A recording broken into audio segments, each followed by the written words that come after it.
temos um conceito muito importante na psicanálise, que é o conceito de mãe suficientemente boa. Esse conceito foi desenvolvido pelo psicanalista inglês Winnicott. E é um conceito, muito importante para a clínica da criança, mesmo do adolescente, porque explica bem aí a dinâmica de relação entre a mãe e a criança, a importância dessa mãe ser suficientemente boa. Quando se fala suficientemente boa, significa que a mãe não pode ser boa demais. Por quê? A mãe boa demais é aquela mãe superprotetora, é aquela mãe que não dá espaço para a criança se desenvolver. Por isso, nem ser boa demais, nem de menos. O termo suficientemente boa significaria, nesse sentido, uma mãe equilibrada, uma mãe que dá a possibilidade do bebê se desenvolver e, ao mesmo tempo, dá suporte para que esse desenvolvimento se dê.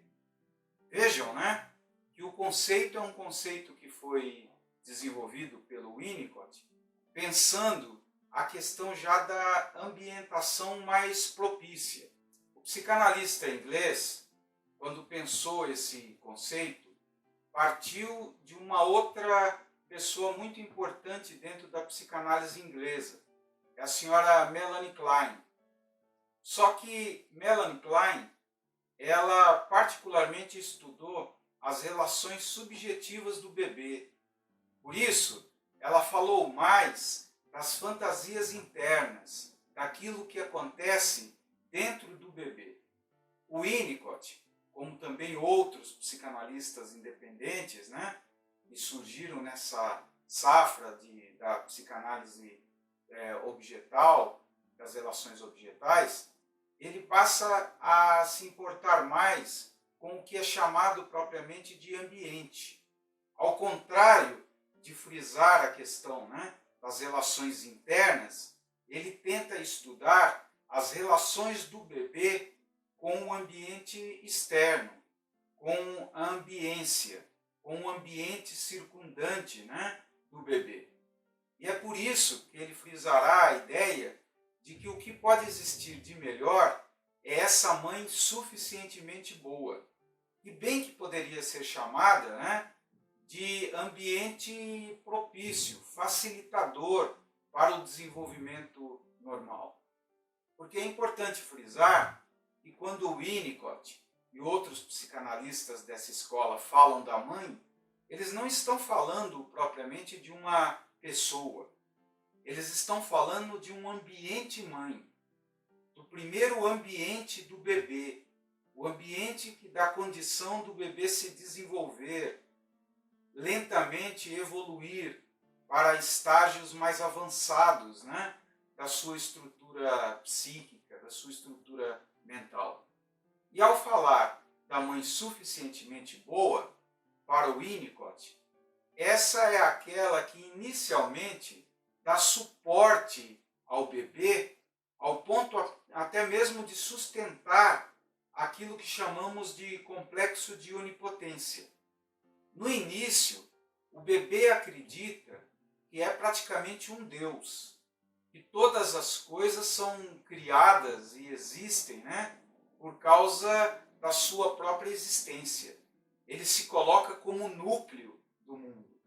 Por isso, quando o bebê chora e o seio aparece, é lógico que, não sabendo aí, pensar os processos mais complexos de causa e efeito, ele acredita que ele causou o seio.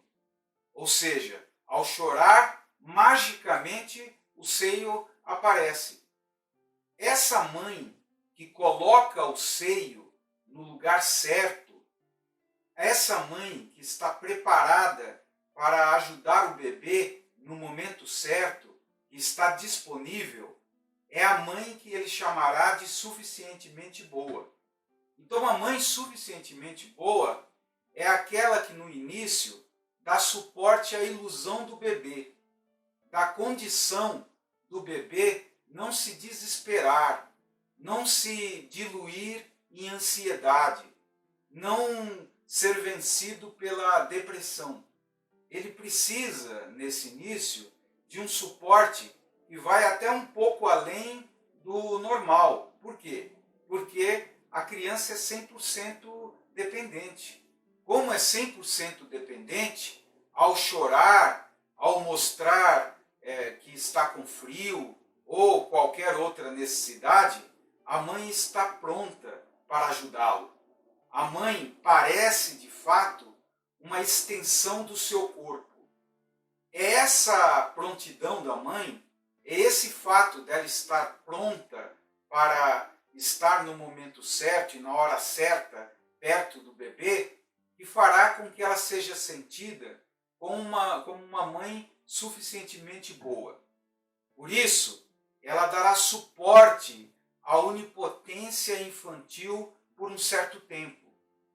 É importante que a criança tenha a sustentação inicial dessa onipotência, porque é isso que dará base para a criação da autoestima, do amor próprio, do autorrespeito. O resíduo da onipotência vai se transformar em amor próprio. Sem esse resíduo, se a onipotência fosse esvaziada, repentinamente, abruptamente, a criança não seria capaz de criar esse afeto tão importante que chamamos de amor próprio, de auto-amor. Isso é construído a partir desse resíduo onipotente. Como é que esse resíduo é assegurado? A mãe dá suporte à onipotência. A mãe dá base para que a criança creia que ela cria o seio, que magicamente, potentemente, pode mudar o ambiente, pode transformar o meio. Isso tudo é o início da vida mental. Então, a mãe suficientemente boa é essa que inicialmente dá suporte à base fantasística, à onipotência infantil. Mas logo depois entra numa nova fase. O Winnicott, no livro O Brincar e a Realidade, explica isso de uma forma muito interessante. Ele diz que a mesma mãe que inicialmente dá suporte à onipotência será também responsável pelo esvaziamento dessa onipotência. Se a onipotência infantil, por um certo tempo, precisa ser bancada pela mãe, sustentada pela mãe, ela não pode passar do tempo certo. Essa onipotência não pode ficar intacta. Essa onipotência, lentamente, tem que ceder espaço ao que chamamos comumente de princípio de realidade. Como é que isso acontecerá? A mãe suficientemente boa é aquela que vai percebendo a emancipação do bebê, a condição do bebê viver sozinho, à parte. E ela vai lentamente se distanciando.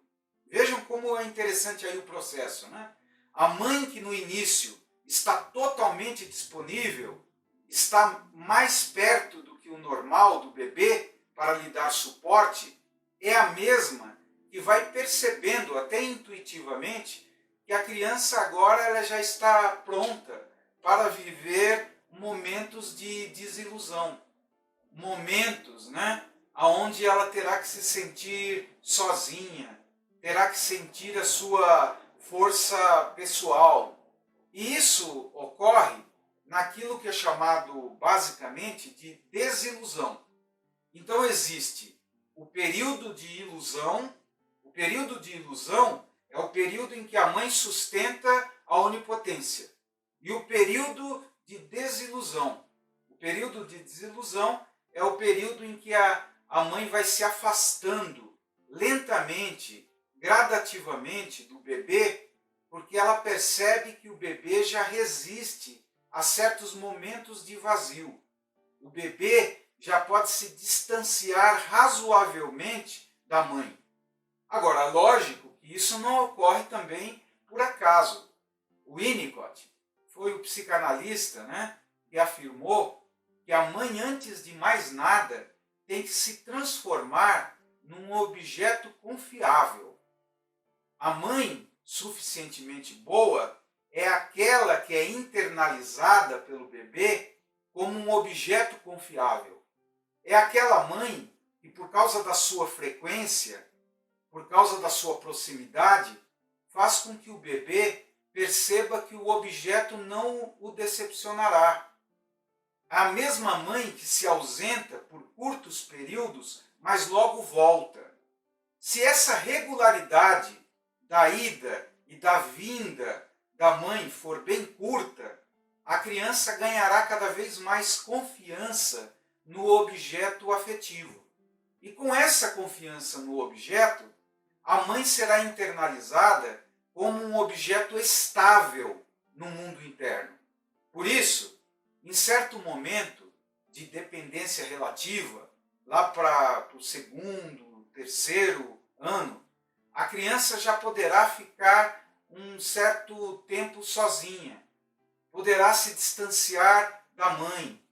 A mãe pode estar, por exemplo, num cômodo contíguo, né, onde está a criança, e a criança não se desesperará, porque ao lembrar da mãe, a criança se equilibrará, porque a lembrança da mãe é a lembrança de um objeto confiável.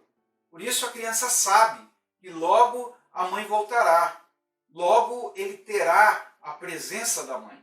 É diferente de uma mãe desequilibrada, que não assiste a criança e fica por longos períodos distantes da criança, que deixa a criança sofrer, que deixa a criança chorar, que deixa a criança se virar com as suas assaduras, ou seja, né, não está verdadeiramente preocupado com a criança.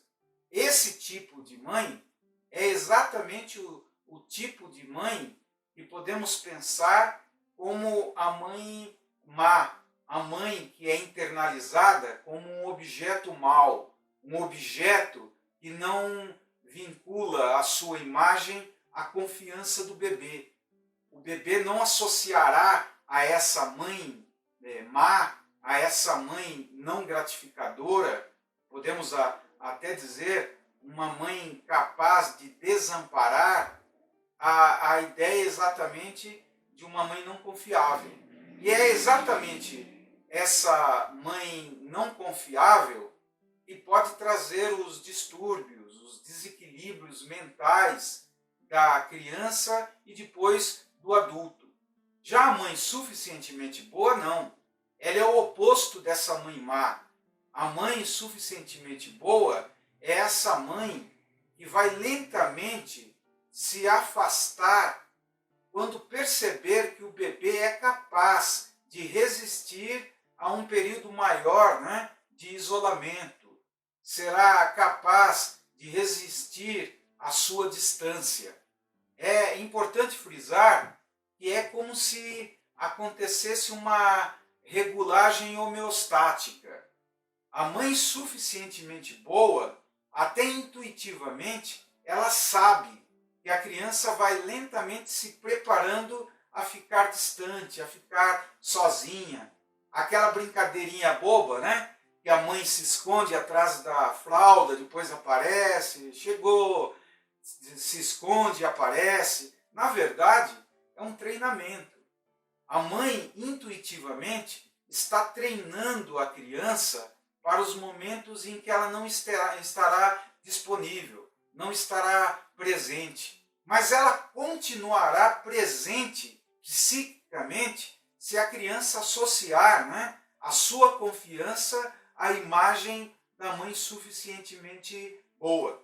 Então vejam, né, o papel dessa mãe suficientemente boa é um papel muito importante, porque ela inaugura, né, a criança nesse mundo externo, ela coloca, insere a criança nesse mundo interno, mas ao mesmo tempo que lhe dá suporte, lhe dando, né, base para ela acreditar que é o reizinho, que é o centro do mundo, é a mesma mãe que vai lentamente levar a crianças a chamadas frustrações. Ela vai inserir uma gama de frustrações, uma gama de limites, para que a criança lentamente comece a acreditar em seu próprio poder. E a criança vai acreditar no seu próprio poder se tiver internalizado essa mãe positiva, essa mãe suficientemente boa. Por isso, o conceito de Winnicott é um conceito ainda muito atual, muito importante, porque mostra como a presença, até mesmo física da mãe, ela é importante para o suporte da vida mental. A criança precisa acreditar inicialmente que ela é mesmo esse mago, esse ser que pode criar todas as coisas a partir do seu desejo. Mas não pode permanecer preso, nesse tipo de pensamento mágico. Daí, então, a mãe ser a via que leva a criança a construir o seu amor próprio e leva a criança a acreditar em si mesma, mas é o mesmo ser que vai lentamente inserir a frustração, a não gratificação, para fazer com que a criança se prepare para o princípio de realidade. A criança vai deixar esse mundo interno e mágico, um mundo onde parece que a sua vontade predomina, onde tudo magicamente se encaixa em seu desejo, e vai lentamente sendo levado à identificação com a mãe. Por que essa identificação que ocorre lá pelo segundo ano de vida, do bebê, é tão importante? Porque depois de sofrer recorrentes decepções, não decepções que são inseridas abruptamente, mas decepções reguladas pela mãe, preparadas pela mãe. E essas decepções reguladas vão fazer com que lentamente a criança amadureça, possa viver o mundo real e perceber, cedo ou tarde, que ela não controla o mundo real. O objeto não depende da sua vontade, o objeto é outro. E isso ocorre inicialmente pela identificação que a criança tem com a mãe. A imagem da mãe, a primeira identificação, o que chamamos tecnicamente de identificação primária, é o que vai fazer com que ela abdique de vez da sua onipotência e coloque a sua onipotência na mãe. Ao se identificar com a mãe, ela vai colocar na mãe tudo aquilo que ela pensava que era. Por isso a mãe vai ser a sua deusa, a toda-poderosa, É lógico que com o tempo também essa ilusão vai cair por terra. Ela vai perceber que os pais não são deuses, mas sim seres limitados como ela. Mas vai demorar um tempo. Aí nós entraremos no complexo de Édipo, lá para o 3º, 4º ano. Mas no começo, o que pesa mesmo é essa relação com a mãe suficientemente boa. Por quê? Porque a mãe precisa ser intuitiva ao ponto de perceber a carência do bebê, estar sempre disponível, ajudar a criança, a ter a ideia de que pode todas as coisas. E lentamente vai fazendo com que a criança amadureça para a decepção, amadureça, para um certo desamparo dirigido.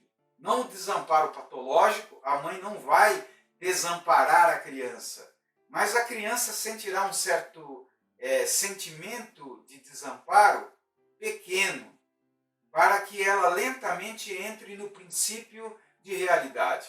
Então, por mais que a mãe dê suporte ao bebê, o sentimento de desamparo é ontológico, é natural em todos os seres humanos. Por isso, a criança sentirá o peso da solidão, o peso do vazio, o peso do isolamento.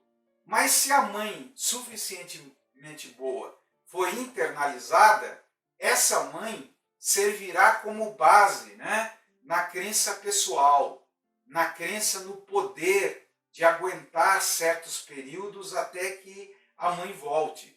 E é lógico que se a mãe de fato for uma mãe amorosa, interessada, ela não demorará demais. Ela irá e voltará.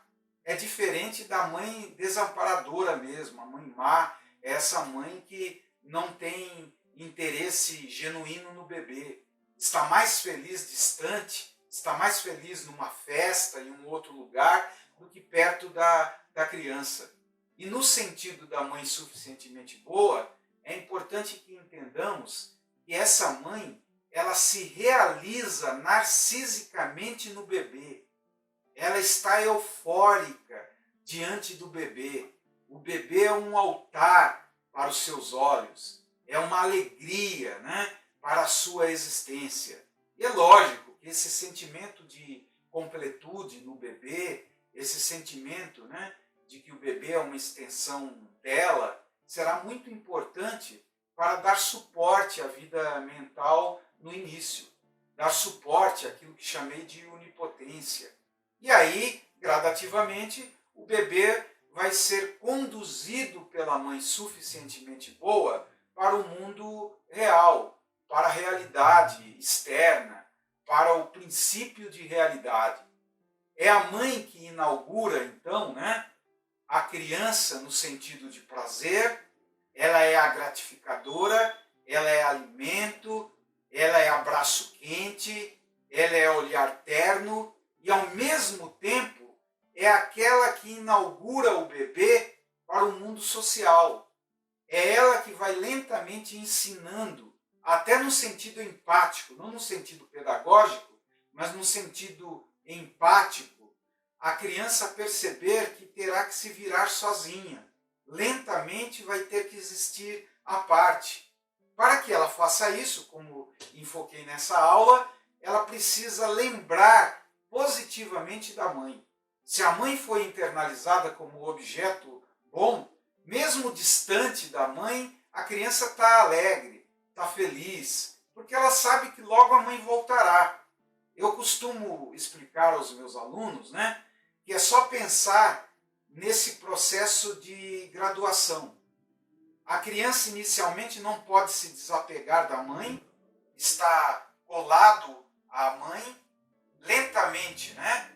A onipotência vai cedendo o campo, né, ao princípio de realidade, ela vai sofrendo de uma forma regular e dirigida decepções, frustrações, e aí a criança sai desse apego excessivo, se desapega relativamente e internaliza a mãe. Ao internalizar a mãe suficientemente boa, ao ter a memória de uma mãe confiável, de uma mãe que vai e volta, que estará sempre diante, né, dos seus anseios, a criança ela pode se distanciar. Lentamente vai para um outro cômodo brincar, com o tempo, né, já ganha a varanda, da varanda pula para o quintal, e quando um pouco maior já estará na rua brincando diante da sua própria casa, né? Então, vejam, é importante marcar aí como a confiança na mãe suficientemente boa é vital para a chamada normalidade. É isto que quis, né, imprimir como ponto principal desse vídeo. Espero que vocês tenham gostado. Infelizmente não posso aprofundar muito o tema, porque o objetivo desses vídeos é um vídeo mais panorâmico, curto, mas eu voltarei mais à frente a discutir mais o papel da mãe nesses anos iniciais. Num próximo vídeo, volto falando sobre um outro tema. E você já sabe, se você quiser tornar-se um psicanalista, você pode buscar a nossa escola de formação. Conheça a vida mental, conheça o psiquismo, aprenda de fato, né, o que é o inconsciente. Você vai perceber que aquele que conhece mais profundamente a sua mente erra menos. É algo que se ligará à ajuda a outros, você se tornando um psicanalista ajudará a outros, mas começará a ajuda em você mesmo. Um abraço e até a próxima vez.